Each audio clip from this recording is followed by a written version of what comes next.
Bine, frații mei, deci avem așa aici omul care îmi spune că 14K pe ambuscadă, că mi-am dat buf, ți-ai dat buf, ți-ai dat buf, ți-ai dat buf. Eu îi zic 0 pumnal, da? Omul îmi zice cică 0, îi zic pe 0 pumnal te filmez acum, boule. Hai să ne uităm un pic. Itemele mele, 15 sabie, scudă ninja, brățară 1K jumate, 15 sabie, 15 sabie. Papuci, 15 sabie, 14K ambuscadă. Ăsta e damage-ul pe care îl iei pe 0 pumnal. 15K ambuscadă, da? Pe 0 pumnal, da? 0 pumnal.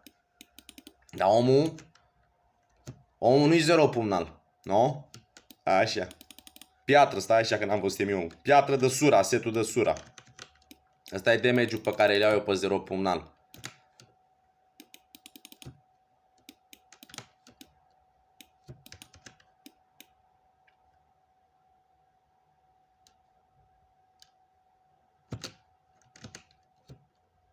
Da, 0 pumnal.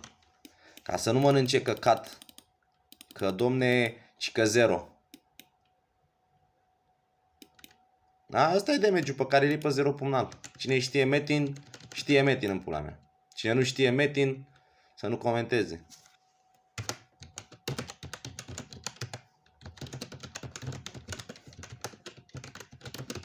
0 pumnal în continuare, același damage. Bine, a lui e din ce în ce mai varză. Da, în fine. Da? Ca să înțelegeți. Și am și filmat.